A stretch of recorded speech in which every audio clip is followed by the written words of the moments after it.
Hi friends, അപ്പോൾ ഇന്നൊരു unboxing video ആണ് കേട്ടോ. ഇതാണ് വിവോയുടെ പുതിയ മോഡലായിട്ടുള്ള വിവോ Y16 എന്ന് പറയുന്ന സ്മാർട്ട് ഫോൺ. നല്ല അടിപൊളി ലുക്കാണല്ലേ ഫോൺ കാണാനായിട്ട്. അപ്പോൾ ഇതൊരു ഓഫ്ലൈൻ ഫോണാണ്, ഓഫ്ലൈൻ പ്രൊഡക്റ്റാണ്. നിങ്ങളുടെ അടുത്തുള്ള ഷോപ്പുകളിലൊക്കെ പോയിട്ട് നിങ്ങൾ ഫോൺ വാങ്ങിക്കാനായിട്ട് പോകുന്നുണ്ടെങ്കിൽ മിക്കവാറും കണ്ടുപെടുന്ന ഒരു മോഡലായിരിക്കും ഇതെന്ന് പറയുന്നത്. അപ്പോൾ ഈ ഒരു ഫോണിൻ്റെ പ്രൈസ് എന്ന് പറയുന്നത് 12,500 രൂപയാണ് ഈ ഫോണിൻ്റെ റെഗുലർ പ്രൈസ്. ഓഫ്ലൈൻ ആയ കാരണം തന്നെ ഡിസ്കൗണ്ടും ക്യാഷ് ബാക്ക് വെച്ച് ഒരു 12,000 താഴെ 12,000 അതിന് താഴേക്ക് കിട്ടുന്ന ഒരു ഫോണാണ് ഇതെന്ന് പറയുന്നത്. അപ്പോൾ നമുക്ക് ഇന്നത്തെ വീഡിയോ എന്ന് പറയുന്നത് ഈ Y16 ഈ ഒരു ഫോണിൻ്റെ ഡീറ്റെയിൽ ആയിട്ടുള്ള ഒരു അൺബോക്സിംഗ് ആൻഡ് റിവ്യൂ വീഡിയോ ആണ്. നമുക്ക് ഈ ഫോണിൻ്റെ പെട്ടി പൊട്ടിച്ച് ബോക്സിനകത്ത് എന്തൊക്കെയുണ്ട്, ഫോണിൻ്റെ ക്യാമറ എങ്ങനെയുണ്ട്, പെർഫോമൻസ് എങ്ങനെയുണ്ട്, അങ്ങനെ ഒരു എല്ലാ കാര്യങ്ങളും നമുക്ക് പരിശോധിക്കാം. പിന്നെ നിങ്ങൾ വീഡിയോ ലൈക്ക് ചെയ്തതിന് ശേഷം മാത്രം കാണാൻ ശ്രമിക്കുക, എന്നിട്ട് നമ്മുടെ വീഡിയോ മറ്റുള്ളവർ കൂടി എത്തുള്ളൂ. പിന്നെ വീഡിയോ ആദ്യമായിട്ടാണ് കാണുന്നുണ്ടെങ്കിൽ സബ്സ്ക്രൈബ് ചെയ്യാൻ മറക്കരുത്, മറ്റുള്ളവർ കൂടി അയച്ചു കൊടുക്കുക. അപ്പോൾ നമുക്ക് ഡയറക്റ്റ് ആയിട്ട് അൺബോക്സിലേക്ക് കിടക്കാം. അപ്പോൾ ഇതാണ് വിവോ Y16 എന്ന് പറയുന്ന സ്മാർട്ട് ഫോണിൻ്റെ ബോക്സ് എന്ന് പറയുന്നത്. ഇവിടെ മുകളിൽ വിവോ Y16 മോഡൽ നെയിമും പിന്നെ ഫോണിൻ്റെ ഒരു ഫോട്ടോയും ഒക്കെ ഇവിടെ കൊടുത്തിട്ടുണ്ട്. നമ്മൾ നിർത്തുള്ളത് ഇതിൻ്റെ ബ്ലാക്ക് കളറാണ്. നമ്മൾ സാധാരണ ഇങ്ങനത്തെ കളേഴ്സാണ് എടുക്കാറുള്ളത്, പക്ഷേ ഇത്തവണ ഞാൻ മാറ്റി പിടിച്ചാണ്. സൈഡിൽ ഇവിടെ വിവോയുടെ ബ്രാൻഡിങ് കൊടുക്കുന്നുണ്ട്. പിന്നെ ബോക്സിൻ്റെ ബാക്കിൽ MRP ഡീറ്റെയിൽസ്, MRP 16,000 രൂപ വരുന്നുണ്ട്, പക്ഷേ ഈ ഫോൺ റേറ്റ് 12,000 രൂപയാണ്. 5000 mAh battery, side mounted finger print scanner, dual camera, പിന്നെ 4GB RAM 64GB ആണ്. അങ്ങനെ കുറച്ച് കാര്യങ്ങൾ, IM നമ്പർ കാര്യങ്ങൾ, പിന്നെ സാർ വാല്യൂ, ഫോണിൻ്റെ ബോക്സിനോട് എന്തൊക്കെ കിട്ടുന്നുണ്ടെന്ന് പറയുന്നുണ്ട്. ഈ ഒരു ബോക്സ് കുറച്ച് ചെറിയ ബോക്സ് ഉണ്ടോ, സാധാരണ വിവോൻ്റെ ഫോണൊക്കെ അൺബോക്സ് ചെയ്യുമ്പോൾ കാണുന്ന ഒരു ബോക്സ് അല്ല, വളരെ ഒരു കുട്ടി ബോക്സാണ് വരുന്നത്. ചാർജർ ഉണ്ടാവും വിചാരിക്കുന്നു. അപ്പോൾ നമുക്ക് എന്തായാലും ഈ മെയിൻ ബോക്സ് ഇത്തരത്തിൽ ഓപ്പൺ ആക്കാം. അത് ഈ പ്ലാസ്റ്റിക് കവർ എടുത്ത് കളയട്ടെ. ഓക്കെ, അപ്പോൾ ആദ്യം തന്നെ മൊബൈൽ വരുന്നുണ്ട്. ഓക്കെ, ഇതിനകത്ത് ബാക്ക് പൗച്ച് ഇല്ല കേട്ടോ. ബാക്ക് പൗച്ച് എന്ന് പറഞ്ഞ സാധനം വിവോ ഇതിൽ നിന്ന് എടുത്ത് മാറ്റിയിരിക്കുകയാണ്. നമ്മൾ മുൻപും വിവോയുടെ 8,000-7,000 രൂപയുടെ ഫോണിനകത്ത് വരെ നമ്മൾ അൺബോക്സ് ചെയ്തപ്പോൾ ബാക്ക് പൗച്ചൊക്കെ നമുക്ക് അതിനോട് കിട്ടിയിരുന്നു. Y01 Y15s ഒക്കെ അൺബോക്സ് ചെയ്തപ്പോൾ. പക്ഷേ ഇതിനകത്ത് ബാക്ക് പൗച്ച് ഒഴിവാക്കിയിരിക്കുകയാണ്. അത് സാധാരണ ഓപ്പോയും വിവോയും എല്ലാ ഫോണിൻ്റെ കൂടെയും ബാക്ക് പൗച്ച് കൊടുക്കാറുണ്ട്. സാംസങ്ങും മറ്റ് കമ്പനിക്കാരും ചാർജർ ഒഴിവാക്കിയിരിക്കുകയാണ്. പക്ഷേ വിവോ ഇത് ചെയ്തത് എനിക്ക് ഒട്ടും ഇഷ്ടപ്പെട്ടില്ല കേട്ടോ.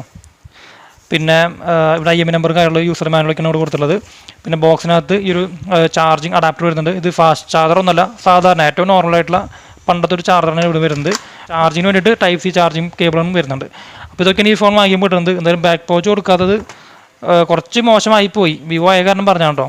വേറെ ബ്രാൻഡൊക്കെ ആണെങ്കിൽ നമുക്കത് വിട്ട് കളയാം, വിവോ കൊടുക്കാറുള്ളത് കൊണ്ട് മാത്രം പറയുന്നുള്ളൂ. അപ്പോൾ ഈ ഒരു പ്ലാസ്റ്റിക് കവർ എന്താണ് ഈ ഫോൺ വരുന്നത്. അപ്പോൾ ഇതാണ് ഈ ഒരു ഫോണിൻ്റെ ഒരു ലുക്ക് എന്ന് പറയുന്നത്. ഡിസൈൻ ഒരു രക്ഷയില്ല, ഗംഭീര ലുക്കാണ് കേട്ടോ. അപ്പോൾ പ്രൈസ് കുറഞ്ഞാലും കൂടുതലും ഡിസൈനിലൊന്നും ഒരു കോംപ്രമൈസും ഈ പറയുന്ന ബ്രാൻഡുകൾ നടത്താറില്ല. നല്ല അടിപൊളി ഭംഗിയാണ് കാണാനായിട്ട്. ഈ ഒരു ലൈനൊക്കെ നല്ല രസമുണ്ട് കാണാനായിട്ട്. അതിങ്ങനെ ഓരോ ആംഗിൾ പിടിക്കുമ്പോൾ ഓരോ തരത്തിൽ നമുക്ക് കാണുമ്പോൾ നല്ല ഭംഗിയുണ്ട്. നല്ലൊരു 3D എഫക്റ്റിൽ നമുക്ക് ഫീൽ ചെയ്യുന്നുണ്ട്. എന്തായാലും ഡിസൈൻ ഒരു രക്ഷയില്ല, നല്ല അടിപൊളി ഡിസൈൻ തന്നെ കൊടുക്കുന്നുണ്ട് കേട്ടോ. പിന്നെ ക്യാമറ മോഡുകളായാലും ഇപ്പോൾ വരുന്ന ഒരുവിധം എല്ലാ ഫോണിനകത്തും വരുന്ന ഒരു സെയിം ക്യാമറ ഒരു ഭാഗം തന്നെ വരുന്നത്. 2 വലിയ ക്യാമറകൾ നോക്കുമ്പോൾ 3 ക്യാമറ എന്ന് തോന്നും, പക്ഷേ ഇവിടെ ഒരു ക്യാമറ മെയിൻ റിയർ ക്യാമറയും പിന്നെ സെക്കൻഡറി ക്യാമറ വരുന്നത്. ഇവിടെ ഒരു ചെറിയൊരു സ്റ്റിക്കറാണ്, അതിലൊരു സ്റ്റിക്കറാണ് കൊടുത്തിട്ടുള്ളത്, വേറെ ഒന്നും കൊടുത്തിട്ടില്ല. സൈഡിലാണ് ഫ്ലാഷ് ലൈറ്റും വരുന്നത്. ഡിസൈൻ വൈസ് നല്ല അടിപൊളി ലുക്ക് തന്നെ ഇവിടെ കൊടുക്കുന്നുണ്ട്. ഈ ക്യാമറയുടെ ഭാഗം കൊണ്ടോ കുറച്ച് പുറത്തേക്ക് ഇങ്ങനെ പൊന്തി നിൽക്കുന്നുണ്ട്. അപ്പോൾ നമ്മൾ ബാക്ക് പൗച്ച് എന്തായാലും ഇടണം. ഇപ്പോൾ ഇതിൻ്റെ കൂടെ കിട്ടുന്നില്ലെങ്കിൽ കൂടി പുറത്തുനിന്ന് വേറെ വാങ്ങിച്ചിട്ടുള്ളൂ, അല്ലെങ്കിൽ സ്ക്രാച്ച് ആവും. ഈ സാധനം പെയിൻറ്റൊക്കെ പോവും, ഇതും സ്ക്രാച്ച് ആവാനും പൊട്ടാനൊക്കെ ചാൻസ് കൂടുതലാണ്. അപ്പോൾ എന്തായാലും ഭംഗിയുണ്ട്, നല്ല അടിപൊളി ഭംഗിയാണ്. ഈ കളറും നല്ല ഭംഗിയുണ്ട്, കയ്യിൽ പിടിക്കുമ്പോൾ അടിപൊളിയാണ്. ആരും നോക്കി പോകുന്ന ഡിസൈൻ തന്നെ കൊടുക്കുന്നുണ്ട്. പിന്നെ ഇവിടെ താഴെ വിവോയുടെ ബ്രാൻഡിങ് ഒക്കെ നല്ല രീതിയിൽ കാണിക്കുന്നുണ്ട് കേട്ടോ. സൈഡ് ഇപ്പോൾ വരുന്ന ട്രെൻഡി ഡിസൈൻ ആയിട്ടുള്ള ബോക്സ് ഡിസൈൻ തന്നെ കൊടുക്കുന്നുണ്ട്. നല്ല ബോക്സിയാണ്, കയ്യിൽ പിടിക്കുമ്പോൾ നല്ലൊരു സോളിഡ് ആയിട്ടുള്ള നല്ലൊരു കട്ടി കൂടിയ ഫോണായിട്ട് നമുക്ക് ഫീൽ ചെയ്യുന്നുണ്ട്. സൈഡ് മൗണ്ടഡ് ഫിംഗർ പ്രിൻറ്റ് സ്കാനറാണ് വരുന്നത്. വോളിയം അപ്പ് ആൻഡ് ഡൗൺ കീകൾ വരുന്നുണ്ട്. മുകളിൽ സെക്കൻഡറി നോയ്സ് ക്യാൻസലേഷൻ മൈക്ക് ഇല്ല സിം കാർഡ് ഹോൾഡർ വരുന്നുണ്ട്. 2 സിമ്മും മെമ്മറി ഇടാൻ പറ്റും. നമുക്ക് 1 TB വരെ നമുക്ക് മെമ്മറി എക്സ്പാൻഡ് ചെയ്യാൻ പറ്റും. പിന്നെ ഇവിടെ താഴെ 3.5mm ഓഡിയോ ജാക്ക് വരുന്നുണ്ട്. മൈക്രോഫോണിൻ്റെ ഹോൾ വരുന്നുണ്ട്. Type C ചാർജിങ് പോർട്ട് വരുന്നുണ്ട്. പിന്നെ സ്പീക്കറിൻ്റെ ഗ്രില്ല് വരുന്നുണ്ട്. ഡിസൈനിന് നമുക്ക് 100 മാർക്ക് കൊടുക്കാം. ഇന്ന് നമുക്ക് ബാക്കി കാര്യങ്ങൾ നോക്കാം. ഡിസൈൻ മാത്രം ഉണ്ടായി പോരല്ലോ, ബാക്കി പെർഫോമൻസും ഒക്കെ എങ്ങനെയുണ്ട് നോക്കണ്ടേ. അപ്പോൾ നമുക്കത് ഈ ഫോൺ ഓൺ ആക്കിയിട്ട് സെറ്റപ്പ് ചെയ്തിട്ട് നമുക്ക് ബാക്കി കാര്യങ്ങൾ പരിശോധിക്കാം. അപ്പോൾ ഈ ഒരു ഫോണിൻ്റെ സെറ്റപ്പ് നമ്മൾ കംപ്ലീറ്റ് ചെയ്തിട്ടുണ്ട്. അപ്പോൾ ഇനി ഇതാണ് ഈ ഒരു ഫോൺ, അത് വിവോ Y16 ഈ സ്മാർട്ട് ഫോൺ ഓൺ ആകുമ്പോൾ കാണുന്നതിൻ്റെ ഹോം സ്ക്രീൻ എന്ന് പറയുന്നത്. അപ്പോൾ ഡിസ്പ്ലേ അത്യാവശ്യം നല്ല ക്വാളിറ്റി ഉണ്ട്. നേരിട്ട് കാണുമ്പോൾ നല്ല ഭംഗി തോന്നുന്നുണ്ട്. ബ്രൈറ്റ്നസ് ഒക്കെ ഞാൻ പകുതി ഇടുന്നുള്ളൂ, ഫുൾ ഇടുന്നില്ല. അത്യാവശ്യം ക്വാളിറ്റി നല്ല ബ്രൈറ്റ് ആയിട്ടുള്ള ഡിസ്പ്ലേ തന്നെ കാണുന്നുണ്ട്. താഴെ നോക്കുമ്പോൾ കുറച്ച് വീതി കൂടിയ ബസ്സിൽ വരുന്നുണ്ട്. സൈഡിലൊക്കെ നൈസാണ്. സാധാരണ വിവോയിൽ കാണുന്ന രീതിയിലുള്ള ഒരു സെയിം നോച്ച് ഡിസ്പ്ലേ ഇവിടെ കൊടുത്തിട്ടുണ്ട്. ചെറിയൊരു നോച്ചാണ്.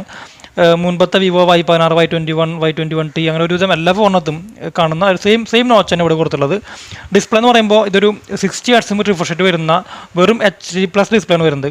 ഫുൾ HD പോലും ഇല്ല, ഒരു HD+ ഡിസ്പ്ലേ ആണ് വരുന്നത്. 90 Hz ഒന്നും വരുന്നില്ല. സാധാരണ ഏറ്റവും ബേസിക് ആയിട്ടുള്ള മുൻപത്തെ പല വിവോയുടെ ഫോണിനകത്തും കണ്ടു വരുന്ന സെയിം ഡിസ്പ്ലേ തന്നെ ഇവിടെ കൊടുക്കുന്നത്. ഡിസ്പ്ലേ നല്ല ക്വാളിറ്റി ഉണ്ട്, കാണാനൊക്കെ നല്ല ഭംഗിയുണ്ട്, കളേഴ്സൊക്കെ നല്ല അടിപൊളിയായിട്ട് കാണുന്നുണ്ട്. പക്ഷേ കുറച്ചുകൂടി റിഫ്രഷ് റേറ്റിന് കൊടുത്തിരുന്നെങ്കിൽ ഒന്നുകൂടി സ്മൂത്ത് ആയേനെ. കാരണം ഇപ്പോൾ ഈ ഒരു പ്രൈസിനകത്ത് വരുന്ന അതിപ്പോൾ ഓഫ്ലൈനിലായാലും ഓൺലൈനിലായാലും കസ്റ്റമേഴ്സ് കുറച്ചുകൂടി പ്രതീക്ഷിക്കുന്നുണ്ട്. അപ്പോൾ ഒരു 12,500 രൂപ പ്രൈസിൽ വരുന്ന ഫോണായ കാരണം ഒരു ഫുൾ HD ഡിസ്പ്ലേയിൽ കൊടുത്തിരുന്നെങ്കിൽ ഒന്നുകൂടി ബെറ്റർ ആയേനെ. സാരമില്ല. അപ്പോൾ എന്തായാലും ഓഫ്ലൈൻ പ്രോഡക്റ്റ് ആയ കാരണം നമുക്കിത് വേറെ ഒന്നും പറയാൻ പറ്റില്ല.